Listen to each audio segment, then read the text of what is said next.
The new Ford Ranger plug-in hybrid. Here I've got the top spec Stormtrak variant. You can get this in 4 different variants: XLT, Sport, Wildtrak and Sporttrack. This is a bespoke variant only exclusive to the plug-in hybrid. It looks like this sets out to be the most sort of conventional ute out of the new plug-in hybrid models, because it's got a 10-speed automatic, it's got low range, and it has good towing and carrying capabilities. For example, this is rated at 3.5 tons, the brake towing capacity, which is quite good. Payload of over 800 kilograms, better than any other plug-in hybrid out there. And if you take a look at the GVM and the GCM, you've actually got a decent amount left over for payload as well. So even if you do hook up a 3.5 ton trailer, which is far more than the BYD Shark and equal to the GWM Cannon Alpha plug-in hybrid, you've still got around 500 kilograms left over for the XLT variant at least. This weighs just under 2.7 tons, so it is by far the heaviest Ranger on sale. I'm not sure about the design of the Stormtrak specifically. It's like, tell me you're an eco-focused model without telling me. It's got these kind of aero style wheels. I do like they're in matte black, wrapped in 255/65 Continental Conti cross contact tires. They're not hardcore all-terrains or anything like that. I do notice it says XL, which I'm guessing means it can handle heavy weights. And then you've got this kind of light peppermint green color, which, yeah, I mean, it's interesting and it looks futuristic. I actually had someone comment on it. I was taking photos the other day at a boat ramp with a big car park. So there's lots of other utes and SUVs driving around, and someone actually came up and said, wow, that's a fantastic looking ute. I think the color drew the attention, and then the black trimmings and the decals along the side there, it just stands out as something a bit different. But yeah, as I was saying, this is still a ute. So you've got a decent tray area. It's actually a little bit bigger, a little bit longer than the standard Ranger tray because of where the battery's mounted and so on. I like having the button on the side. You don't have to reach too far around. On the Raptor, I know you've got to reach right in there, whereas that's nice just on the corner. And now you've got 2 3.45 kilowatt Australian outlet sockets, so you can use those to charge your tools or whatever. In terms of the load carrying capabilities of this variant specifically, the Stormtrak, which is probably going to be the heaviest, it's got all the luxuries and so on. And I do notice it does feature the sliding rack system. It's actually a really clever setup. All you do, pull these handles and you can slide the whole thing forward. You can do it with one person, and then you've got this rack that slides along, and then you can lift up the roof rack.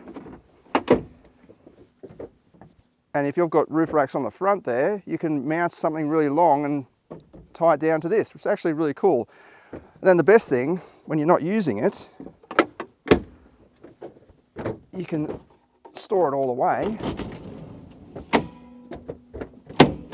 And it just looks like a sports bar. Good to have those little side steps as well, helping me get in and out. But yeah, this variant has a gross combination mass of 6,580 kilograms. So if you minus off the curb weight of 2,695, minus off the 3.5 ton towing capacity, you're left with 385 kilograms, which is pretty good. Even if you use the GVM is 3.5 tons, minus the curb weight, minus 350 kilograms for the turbo download, you're left with 455 kilograms. That's, I'm pretty sure, leading the class, certainly for a plug-in hybrid ute. It just means you can hook up 3.5 tons, which is impressive to start with, but then also get some gear in there. I mean, you're going to run into the GCM first by the looks of it, 385 kilograms. So you don't have, you couldn't put 5 passengers on board, for example. But yeah, take a look at any other dual cab ute out there, and you'll see that there's not much left over in many of them anyway. Fully electric roller shutter blind. And it's good to see that blind is pretty much completely sealed. There's a little rubber like door seal that goes right up against a special, well, not special, but a piece of plastic there. And it should be fairly airtight, or at least waterproof. I can see the little gap there, but I don't think much rain is going to get through. And in the powertrain, you've got a 2.3 litre turbo-petrol 4-cylinder engine, 138 kilowatts itself, which is not that impressive, but this features an electric motor, 75 kilowatt electric motor that's mounted between the engine and the 10-speed gearbox. So there's no electric motors turning the wheels, it just assists the powertrain. So it pushes that energy through the gearbox. I'm going to test it later on, but I want to know if you can put it in low range and just rely on the 75 kilowatt motor. I probably won't let you do that because it's not enough power maybe, but we'll try it out anyway. But every other gear and mode that you're in, it just runs through the 10-speed automatic, which I think is probably a better setup if you want a rugged style ute. And for that you need low range. So this can still use low range. Combined, you've got 207 kilowatts, which is not much compared with the BYD Shark and the GWM Cannon Alpha plug-in hybrid, 300 kilowatts and 320 kilowatts for the Shark. So yeah, it's not going to be that quick, I don't think. We'll test out the performance later on, but for now we'll just go for a drive. We'll just check out the interior quickly. It's pretty much a standard Ranger. It's just got some peppermint green highlights as per the Stormtrak, instead of orange details in something like the Wildtrak. But yeah, you've got the little shelf on the passenger side, dual glove boxes, wireless phone charging pad, and then your drive modes down here as well. Nice steering wheel, nice size steering wheel. Not a fan of the shape of that. That looks a bit sort of 2010, but the steering wheel itself is actually nice to hold, and then push button start, of course. And you've got your auxiliary switches up on the ceiling. Excellent cabin ergonomics, like I've got a great driving position. I can lower the seat down even lower if I want to.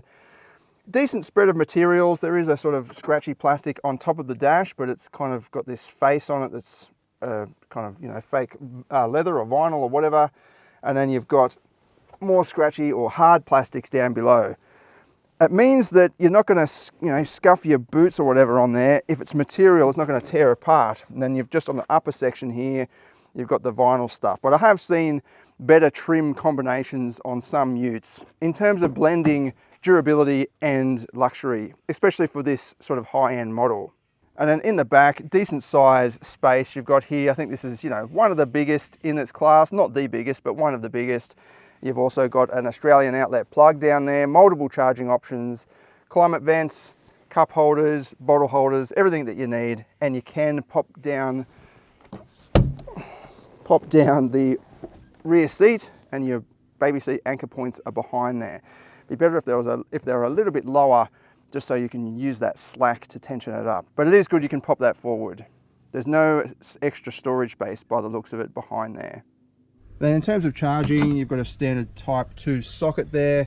Max sort of input is 3.5 kilowatts, so it's not the quickest charger system you can get for any plug-in hybrid, let alone a ute. Just give you the exact times here that Ford's claiming. Max charging 3.5 kilowatts using an AC plug, 0 to 100% in about 4 hours, or 6 hours and 53 minutes using a 2.3 kilowatt plug, which is more like a standard household plug. And yeah, there's no DC capability here. Although I was charging last night using a 3-phase 22 kilowatt charger at home, and it was maxing out at 4.8 kilowatts. Well, at least just after I plugged it in. At the moment I've got 89% range. I've tried to lock the battery. You've got this button down here where you can go through some different modes. So auto, EV, all electric driving, so basically forces it to be an EV, or EV later, which tries to conserve the battery, but it doesn't work that well. I had it at 99% from home this morning, and it's dropped down to 89% in that save mode. So it still uses the battery. I don't know why why have an EV hold mode, battery hold mode, if it doesn't actually function that well. And then you've also got a charge mode, and you can use the engine to charge the battery. But if you just sit here, the engine doesn't switch on, or at least it's not on right now. You can hit the accelerator pedal, and it starts up, and you can charge the battery sitting here revving it. I tried as well a bit of driving in this mode, and the battery kept dropping as well. So hopefully I can hold enough battery to do the performance test at a reasonably high amount. I'll leave it on the save mode. I think that's going to be the best for conserving the battery. But for this quick drive, I'll just leave it on the normal hybrid setup. I do love the way that Ford's got this lane keep assist off button. So you just hit it once, hit it twice to confirm, then it's gone. That's awesome. You don't have to go into the touchscreen digging around just to turn that stuff off. And the driver monitoring camera, it's pretty good. Like, it will say driver distracted, you just hit OK and then just continue driving. It's still annoying, and I still don't believe in the technology at all. I don't reckon it actually adds safety. The initiative kind of does, but the functionality doesn't, in my opinion. But that's pretty good. You can just hit the OK button. It kind of stays away for a little bit, but of course you can go into the systems and turn it off as well. The first thing I notice is the weight. Yeah, this does feel quite heavy. It feels like I'm driving along in this giant slab, and the suspension is firm. Like, it's more rigid than the standard Ranger for sure. The standard Ranger has got a decent ride for its class anyway, whereas this is, yeah, I can feel the little ripples, and even hitting the reflectors, it kind of it's got that sort of thudding sound. It's definitely trying to hold some weight, you know, like it feels like it's carrying a ton in the back or something, and in the front or something. Well, maybe not that much, but yeah, it just feels very pressed down and heavy compared with the regular model. The steering still feels quite nice though. You've got decent engagement, and the front end remains really flat, like it doesn't lean over onto the corners when I'm turning in.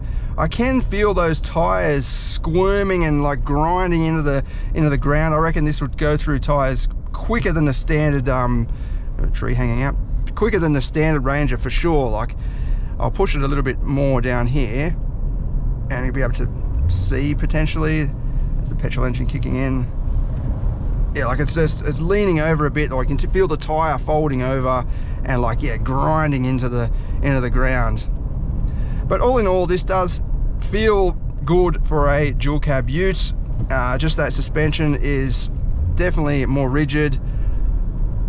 It's not really at the back either. It's both the front and back.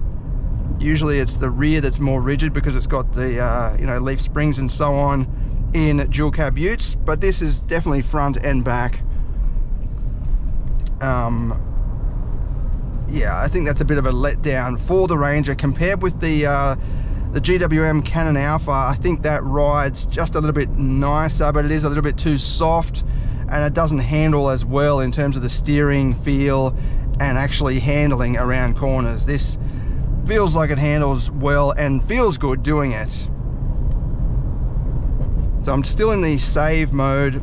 I'll swap it over to the hybrid mode for a minute, and we can just test out the performance, or in gear acceleration, and see how it goes. But just watching that battery, 88% still, so it is managing to hold it so far. Yeah, it definitely feels rigid around here. Like, it's not much body roll happening at all, just the tires flexing. All right, auto EV. So this is basically hybrid. It will figure out what it needs. Full throttle.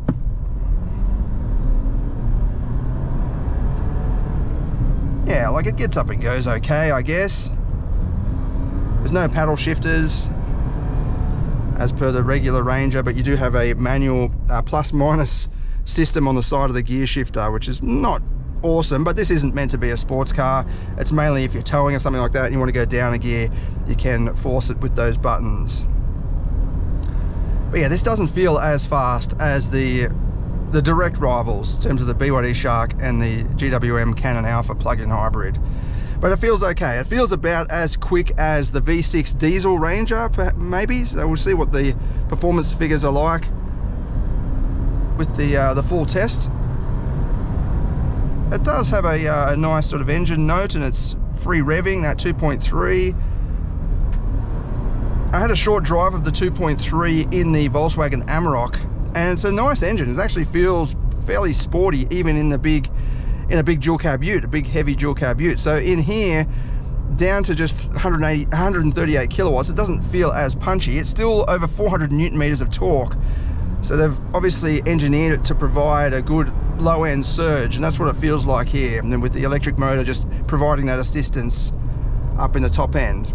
I'll just show you the acceleration off the mark here. So I'm in the hybrid mode still.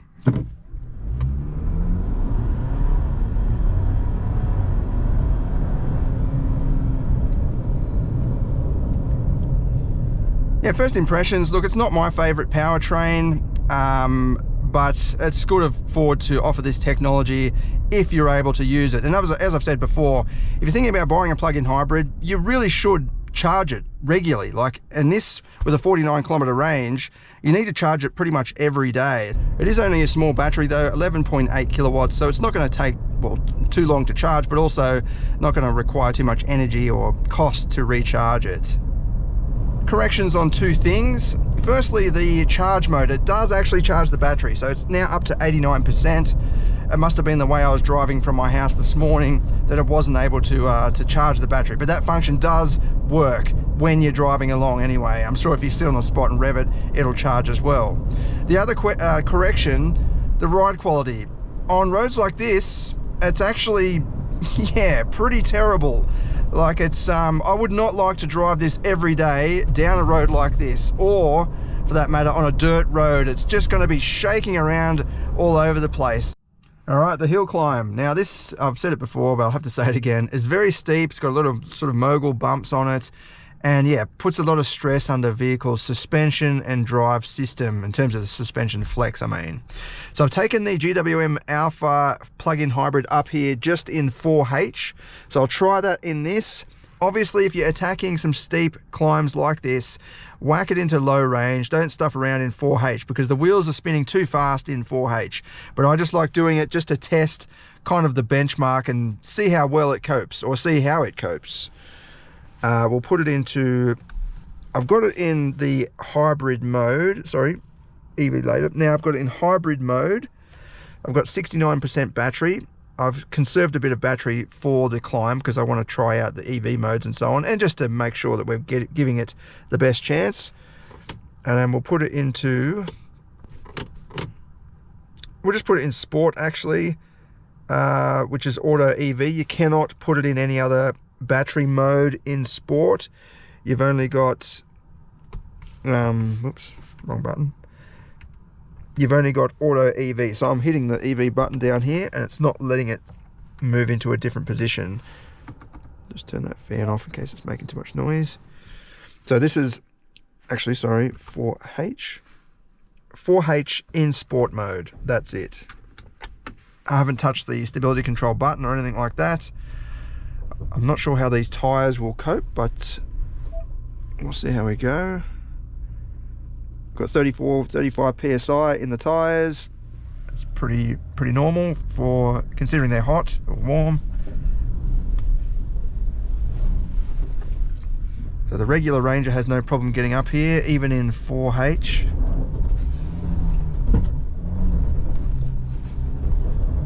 Bit of wheel spin. The traction control light is flickering, but it got up. That's pretty good.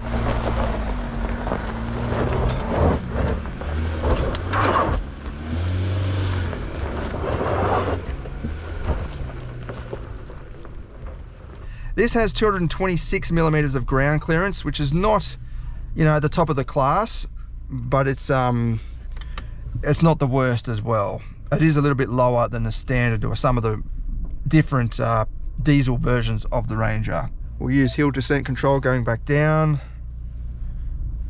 Hill descent control ready. I do like the Ford system. It doesn't catch you, it actually constantly, proactively slows the vehicle down. So there we go, 20-degree incline gives you an idea of how steep it is. It is sliding a little bit and catching me a little bit compared with other Ranger systems that I've experienced. I reckon these tyres are just too slippery and it's just skidding along the surface.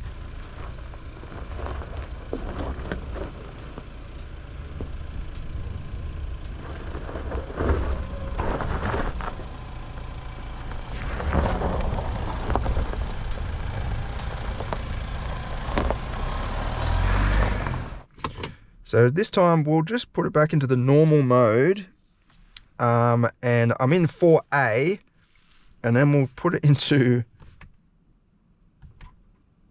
EV now. So all electric driving. Let's see if it can go up. So this is just 75 kilowatt. This is, well, it should be relying on the 75 kilowatt electric motor alone. Let's just see. Actually, we'll try and put it in low range. This would be interesting. Yeah, the engine just started, so it doesn't actually allow you to go into low range in EV mode, which makes sense. You've only got 75 kilowatts to play with. Yeah, it's normal operation. As soon as you hit low range, normal auto EV selection, so hybrid mode. But we'll go back to 4A. I just want to see how it climbs, or if it can climb in the EV mode in 4A. So EV now, I'm in 4A. We could put it in 4H, but I think it's going to cause it to cause the engine to start up. So we'll just leave it as is. This is fully electric driving in 4A.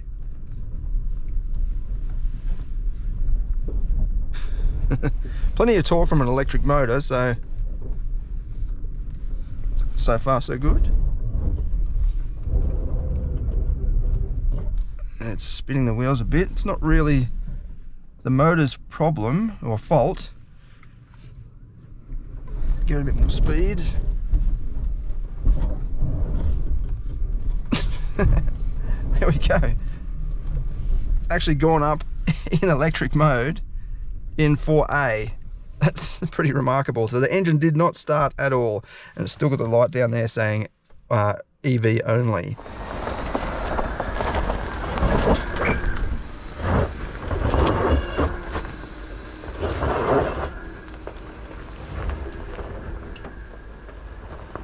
We'll see how hill descent control works in EV mode. I mean, it doesn't really make any difference.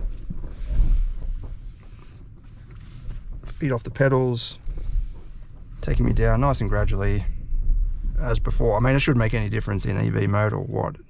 Okay, low range, I've got it in mud ruts mode. You've got sand and slippery as well to choose from, but I'll use mud ruts for this. There's no rock crawl mode. I'm in low range, yeah, rear diff locked. I haven't touched the stability control button. It's gone into its own mode. It says off down there, but I'm sure it will flicker to catch the front wheels especially. So this is slowing things down now, and it's just giving me more mechanical torque. As expected, it has gone straight up, no problem whatsoever.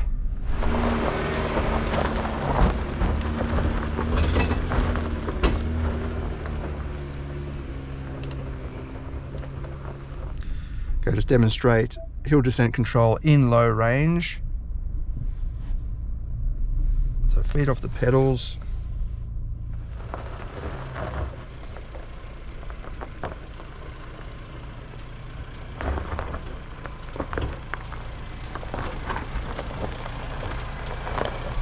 Yeah, I think this does make sense. If you're going to use hill descent control, have it in low range on a steep hill like this anyway, and it will stop some of that rolling and then catching happening. And then the right hand side now, so this is more about the suspension flex. We've got diagonal moguls that kind of press some wheels up, or the diagonal wheels up, while the others drop right down. So it gives us a bit of an idea of how much suspension travel we've got, but also it makes the drive system work quite hard. I'll just leave it in the mud ruts mode, low range, to turn the hill descent control off. Might as well turn the parking sensors off. We'll just listen out to see if that lower ride height scrubs out on the side steps or whatever. Yeah, it's something scrubbed at the bottom there, just lightly, yep, and again.